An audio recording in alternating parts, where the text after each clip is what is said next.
वक्त है सलाम दक्कन का। मैं हूं इमरान खान। आइए अपने जनूबी हिंद की खबरों से आपको जोड़ते हैं। हैदराबाद से आज़मीन हज की फ्लाइट का सिलसिला अभी भी जारी है। यहां से तेलंगाना के अलावा आंध्र प्रदेश और कर्नाटक के आज़मीन भी उड़ान भरते हैं। आज आंध्र प्रदेश के 1250 रुकनी आज़मीन के 10वें बैच को सीएम चंद्रबाबू नायडू ने झंडी दिखाकर रवाना किया। इस मौके पर बड़ी तादाद में अकीदतमंद जमा थे और अस्सलामु अलैकुम से अपनी बात का आगाज करने वाले चंद्रबाबू नायडू ने तमाम आज़मीन को हज की मुबारकबाद पेश की। आपको बता दें कि यहां से 15 अगस्त तक होने वाली उड़ान में आंध्र के साथ साथ कर्नाटक, तेलंगाना और के भी आज़मीन रवाना हो रहे हैं और ये सिलसिला 15 अगस्त तक चलेगा। 15 अगस्त तक उड़ाने हैं हैदराबाद से, जिसमें कि 3 रियासतों के लोग यहां से निकल रहे हैं। आज़मीन हज यहां से रवाना हो रहे हैं सऊदी अरब के लिए। अस्सलाम वालेकुम।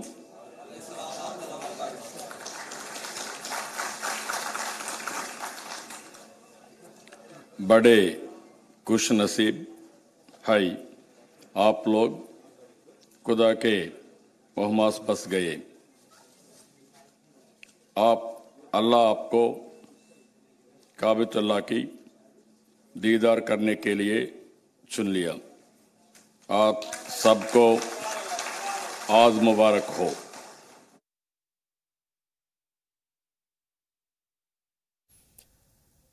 तो सीएम चंद्रबाबू नायडू ने आज हैदराबाद से आज़मीन हज की एक और खेप को रवाना किया, जिसमें कि 1250 आज़मीन हज रवाना हुए और उन्होंने इस दौरान वहां मौजूद लोगों से खिताब भी किया। इस वक्त मेहंदी अली बाकरी हमारे रिपोर्टर हैदराबाद से जुड़ गए, उनसे मजीद इत्तलात फराम करेंगे। मेहंदी, आपसे जानना चाहेंगे, सिलसिला जारी है आज़मीन हज की परवास का, ये भी जानना चाहेंगे आपसे किसी तरह की कोई दिक्कत का, मुश्किलात का यहाँ पर सामना तो नहीं करना पड़ा? क्योंकि बेंगलुरु की अगर हम बात करते हैं तो बहुत बेहतरीन इंतजाम है वहां से। हैदराबाद की अगर हम बात करें तो इतने दिनों में आप क्या देख पा रहे हैं? हैदराबाद में काफी अच्छे तमाम इंतजाम किए गए। 10 कुल मिला के 15 काफिले हैदराबाद से जा रहे हैं, जिससे 10 काफिले में 4500 लोग तेलंगाना के जा चुके हैं जी। अब बचे हुए हैं आंध्र प्रदेश के 1250 लोग। आज एक और चलेगा तो 2 काफिले आंध्र प्रदेश के बाकी हैं और बाकी के जो 14-15 तारीख को जो है जी, वो कर्नाटका के हाजी लोग वहाँ जाने वाले हैं। यहाँ के जो इंतजाम है, किसी भी एक हाजी को यहाँ पर कोई प्रॉब्लम नहीं आया, कोई मुसीबत नहीं, नागुजार वाक़या नहीं गुजरा। लेकिन एक ये हुआ कि खातून है जो हैदराबाद के पुराने शहर के रहने वाली है, जिसका वहाँ इंतकाल हो गया। लेकिन यहाँ से जाने में कोई तो मुश्किलों का इन्हें सामना नहीं करना पड़ रहा है। चंद्रबाबू नायडू ने यही बात कही आज तो हाजियों के बस को फ्लैग ऑफ करते वक्त कि यहाँ जो इंतजाम हुए उससे वो काफी खुश नजर आ रहे थे। बिल्कुल इंतजामात से खुश नजर आ रहे हैं और किसी तरह की कोई दिक्कत पेश नहीं आ रही है आज़मीन को। तो अगर हम बात करते हैं जुनूबी रियासतों की, तो अगर हम बात करते हैं नॉर्थ के मुकाबिल बेहतर इंतजाम जुनूब में देखने को मिल रहा है आज़मीन हज के लिए और बड़ी तादाद में यहाँ से परवाजें भी जारी हैं। ये सिलसिला 15 अगस्त तक ही चलेगा। आखिरी जो उड़ानें रहेंगी वो 15 अगस्त तक ही है। जी, आखिरी उड़ान यहाँ 15 की है, क्योंकि जैसा हज का माह खत्म होता है माह मुहर्रम के बाद से, यानी सफर और रबीउल अव्वल के बाद से फिर आज़मीन हज के लिए तैयारियां शुरू हो जाती है। यानी 8 या 9 महीने से तेलंगाना की हुकूमत आज़मीन हज के लिए तैयारियां शुरू कर देती है। उसके बाद यहाँ की एक टीम बनाई जाती है। ये टीम यहाँ से सऊदी जाती है, वहाँ के लोगों से बात करती है कि और क्या क्या हम फैसिलिटीज दे सकते हैं इन्हें, और उस चीज को लेकर काफी संजीदा है यहाँ के सीएम और पुलिस का यहाँ पर बंदोबस्त रहता है। जो लोगों के यहाँ पर आने के अजला से जो लोग आकर यहाँ रहते हैं उनके लिए बंदोबस्त होता है और हर किस्म के यहाँ पर लोग, करीब 150 लोग, नौजवान लोग यहाँ पर हज में जो है खिदमत करते हैं और यहाँ के कुछ लोग उन्हें बैग देते हैं, कुछ लोग इन्हें सफर में जो काम आते हैं वो तमाम चीजें देते हैं। तो यहाँ के जो तेलंगाना का जो सिस्टम है, जो रिवायत चली आ रही है, वो 8 महीने पहले से ही आज़मीन हज की तैयारियां शुरू हो जाती है, इसलिए उन्हें कोई भी मुश्किलों का सामना नहीं करना पड़ता है हाजियों को। ठीक है, बहुत शुक्रिया मेहंदी अली आपका हैदराबाद से इस पूरी जानकारी के लिए। तो 1250 लोगों का एक और काफिला आज प्रवास कर गया मक्का मुकर्रमा के लिए और आज सीएम चंद्रबाबू नायडू खुद मौजूद थे और उन्होंने इस्तकबाल किया आज़मीन हज का और अस्सलाम वालेकुम के साथ अपनी बात की शुरुआत की, मुबारकबाद पेश की इस पाक सफर के लिए। इधर कर्नाटक के चन्नपट्टन ईदगाह का मामला हल करने की कोशिशें शुरू हो गई हैं। रियासती सोशल वर्करों की टीम ने वजीर आला कुमारस्वामी और वजीर हज जमीर अहमद से मुलाकात करके अपने कागजात पेश किए, जिसे कि देखते हुए सीएम ने इसे वक्फ की प्रॉपर्टी बताते हुए दीगर लोगों से अपना दावा छोड़ने की अपील की। इस दौरान उन्होंने दूसरे तबके के लिए अलग जमीन मुहैया कराने की भी यकीन दहानी कराई है। वाज़ेह है कि चन्नपट्टन के 6 एकड़ जमीन का तनाजा काफी दिनों से है, जिस पर कि दूसरे मजहब के लोग भी अपना दावा करते रहे हैं। ऐसे में सीएम ने कहा है कि 4 एकड़ जमीन पहले ही अदालती तामीर के लिए मुख्तस कर दी गई है। अगर हम बात करते हैं, बाकी जमीन मुस्लिम कम्युनिटी जिसे चाहे जैसे चाहे इस्तेमाल कर सकती है।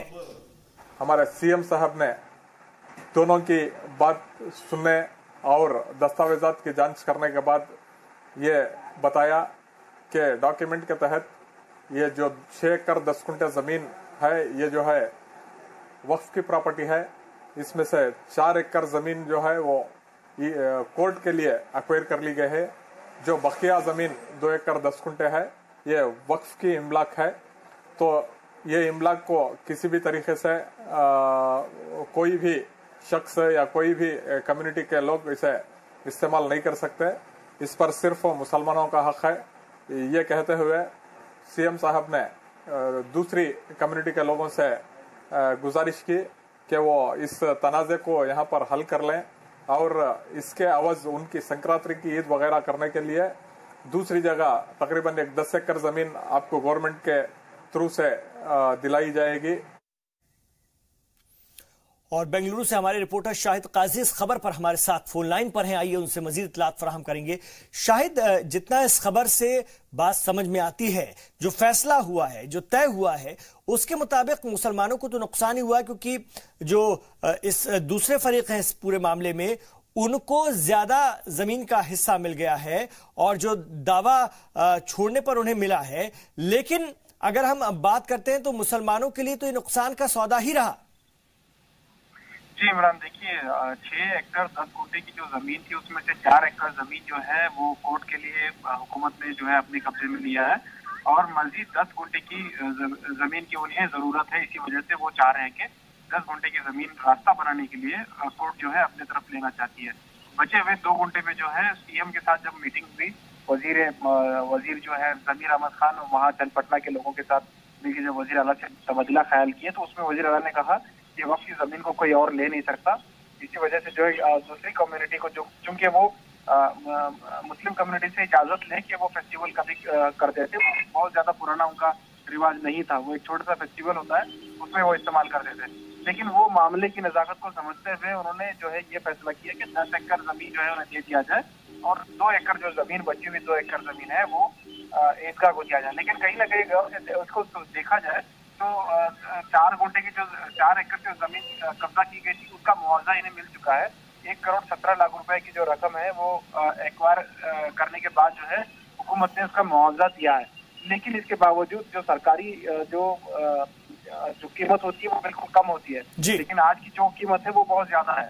इसके बावजूद जो है 4 एकड़ जमीन जो है उस कमेटी के का सीधा नुकसान हुआ है। बिल्कुल यही मेरा सवाल था कि नुकसान हर तरह से ईदगाह के लिए जो कोशिश कर रहे थे उन लोगों को हुआ है, क्या वो इस तमाम फैसले से या इस जो भी कोशिश की गई उससे मुतमईन है? देखिए, जहाँ तक मुस्लिम कम्युनिटी का सवाल है वो इस बात पर मुतमईन है कि कम से कम 2 एकड़ जो है, कम से कम 2 एकड़ तो अपने कमेटी मतलब उनके हक में आ गए हैं, वो इस बात से मुतमईन है। लेकिन जहाँ 10 एकड़ जमीन दूसरे फरीकिन को दिया जा रहा है जबकि उनका उसमें कोई हक नहीं था, कोई बड़ा वो कागजाती तौर पर जो है का कोई वो नहीं था, उसके बावजूद जो 10 एकड़ जमीन उन्हें जो दिया जा रहा है वो कहीं ना कहीं जो है नाइंसाफी उसमें नजर आ रही है। लेकिन वहाँ के लोग ये बात पर खुश हैं कि वो 2 एकड़ जमीन कम से कम हासिल हुए हैं, कोई तनाजा होने के बजाय जो है सीधा सीधा कॉम्प्रोमाइज हुआ है, इस बात से मुतमईन है वहाँ के लोग। बिल्कुल, हुकूमत ये दावा करती रही है और इससे पहले भी हुकूमत ये दावा कर रही थी कि हम वक्फ की जो प्रॉपर्टियां हैं उस पर जो कब्जे हैं या उसके जो तनाज़ात चल रहे हैं उनको हम सीरियसली हल करेंगे। अब ये जो हुकूमत कायम हुई है, क्या लग रहा है शायद कि वक्फ के जो तनाज़े हैं उनको सीरियसली हल करने की कोशिश की जा रही है और इससे कहीं ना कहीं आगे मुसलमानों की प्रॉपर्टी जो है उससे दूसरे लोगों के दावे हटेंगे और वो कौम की फलाह बहबूद के लिए इस्तेमाल हो पाएगी? जी बिल्कुल, देखिए इमरान जो वक्फ के वजीर हैं वो ज़मीर अहमद खान है। उन्होंने ये भी जी सलाम से बात करते हुए इससे पहले भी कहा था कि अगर वक्फ की प्रॉपर्टी मुसलमानों के कब्जे में आ जाए और उसका इस्तेमाल सही से हो जाए तो फिर हमें कोई बजट की अलहदा बजट की जरूरत नहीं है, बल्कि हम लोग जो है हुकूमत को जो है हर साल डोनेशन दे सकते हैं, इतनी आमदनी उससे होगी। लेकिन इतना आसान भी नहीं है कि कोई कब्जा आसानी से छुड़ा सके। लेकिन जो टास्क फोर्स बनाने का जो मामला हुआ था इससे पहले सिद्धरामैया हुकूमत के दौर में, वो भी जो है खटाई में है। आज तक जो है टास्क फोर्स बनी नहीं है।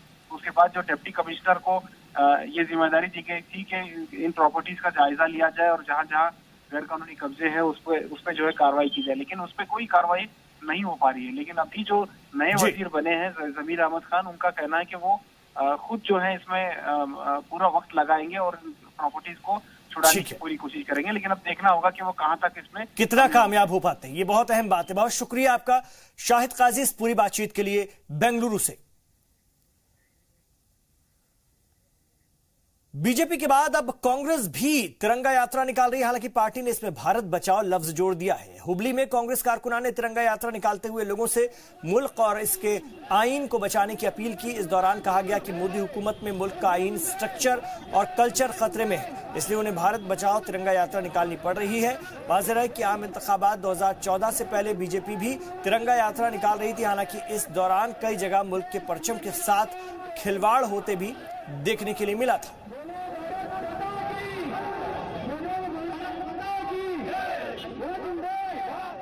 It is not the purpose what we have been observing this. We are marking we are trying to teach the people of this country that what are the sacrifices those days the freedom fighters have done for this country. And not only that, the Indian National Congress, which was the founder, and in fact ourselves we call it's a mother for this nation, who under Indian National Congress leadership, the nation has born in 1947. Okay, just we are trying to educate the new generation whatever the sacrifice those days Indian National Congress has done for the country. That was the one. And Quit India movement is like very emotionally attached to the common citizen of this country. Whenever we see suppression, whenever we see the torture and atrocity on the humanitarian, whenever we see there is a problem for the constitution of this country, so always we have to stand forward and protect this country. Under that circumstances, today we have been observing this Quit India movement. By saying this, that those time we have told the British leave India, now we are telling BJP you have to leave India. Karnataka में कांग्रेस की तिरंगा यात्रा। एक छोटा सा वक्फा हम यहां पर ले रहे हैं, लौट रहे हैं अपने जुनूब की और भी खबरों के साथ। आप रहिए जी सलाम के साथ।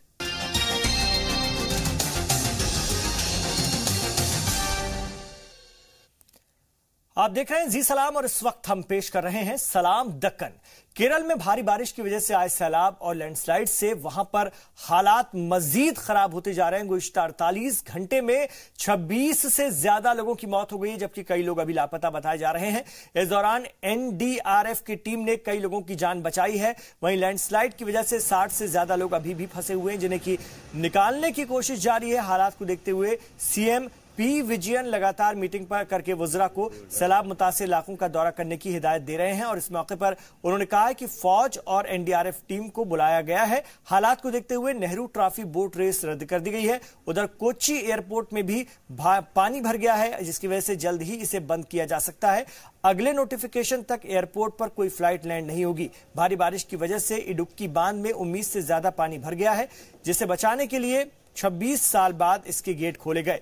इसकी वजह से भी कई इलाकों में भारी बारिश यानी तबाही आ गई है। पानी की वजह से बाढ़ जैसी आ गई है और इससे पहले भी खासतौर से इदामालियार बांध के 4 गेट खोले गए।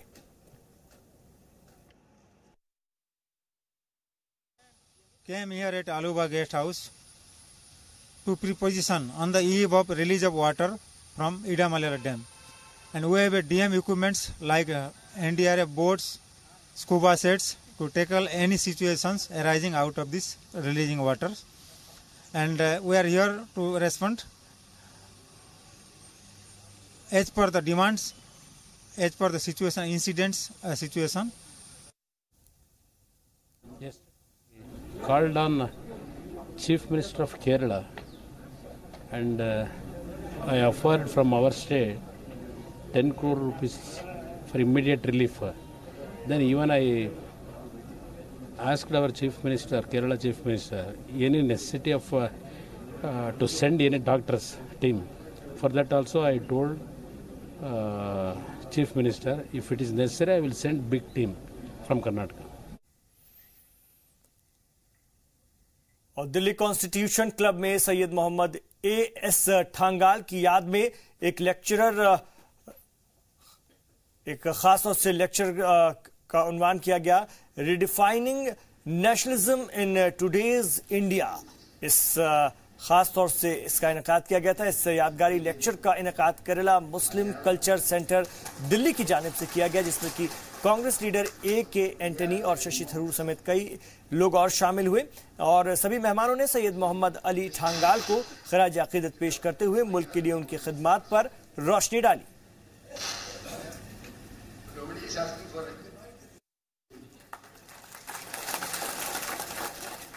हमारा एक पूर्व लीडर था शिहाब तंगल, जो इंडियन यूनियन मुस्लिम लीग का केरला स्टेट का प्रेसिडेंट था ऑलमोस्ट 25 इयर्स के लिए।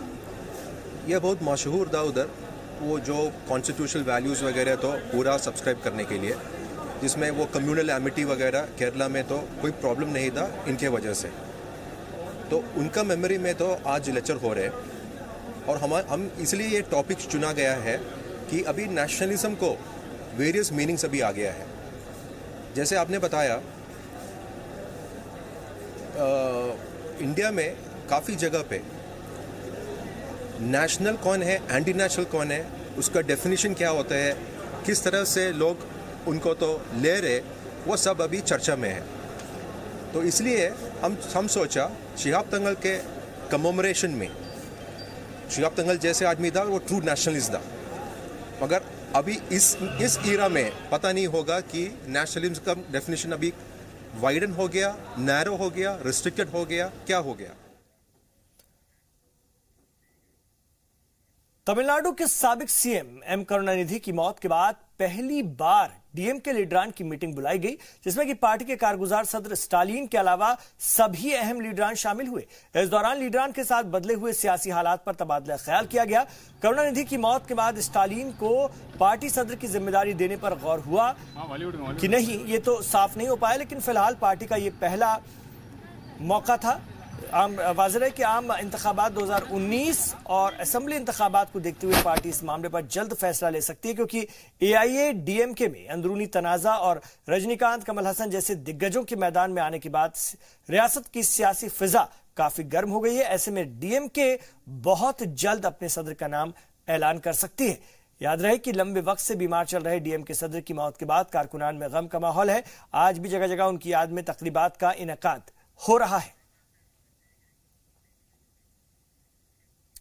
और लंबे इंतजार के बाद भारत में आईकेईए की पहला मॉल हैदराबाद में शुरू हो गया है। बड़े स्पेस और नए खास तौर से अंदाज में बने इस मॉल में उनके अपने बनाए हुए सामान मौसूल होंगे। तेलंगाना में आईकेईए एमडी जॉन अचीलिया, रियासत के आईटी वजीर केटीआर की मौजूदगी में इस शानदार तकरीब के बाद उनका इफ्तिताह हुआ। इस मौके पर सभी ने खुशी का इजहार किया। कंपनी के जिम्मेदारान ने जहां खिदमत का मौका मिलने को अपनी खुशकिस्मती बताया है, वहीं खरीदारों का कहना है कि एक ही छत के नीचे सब कुछ मिलने की उम्मीद है और उम्मीद के मुताबिक सब कुछ मिल रहा है, जिसका उन्हें लंबे वक्त से इंतजार था। मारूफ फिल्म अदाकार कमल हासन की फिल्म विश्वरूपम पार्ट 2 आज रिलीज हुई और इस मौके पर कोयम्बटूर समेत दीगर मकामात पर उनके हामियों ने जमकर आतिशबाजी की। मुल्क भर में एक साथ रिलीज हुई ये फिल्म कुछ मामलों को लेकर काफी सुर्खियों में रही। फिल्म देखने के बाद मतदाताओं का मिला जुला रद्द-ए-अमल देखने को मिला है। किसी ने फिल्म की तो किसी ने कमल हासन की जमकर तारीफ की। उन्होंने तो यहां तक कहा कि किसी को वतन परस्ती सीखनी है तो ये फिल्म जरूर देखें। वाज़ेह है कि विश्वरूपम पार्ट 1 2013 में रिलीज हुई थी, जिसके खिलाफ मुल्कगीर पैमाने पर मुजाहरे हुए थे। यहां तक कि खास तौर से सीबीएफसी के क्लीन चिट के बाद भी तमिलनाडु हुकूमत ने इस पर बैन लगा दिया था।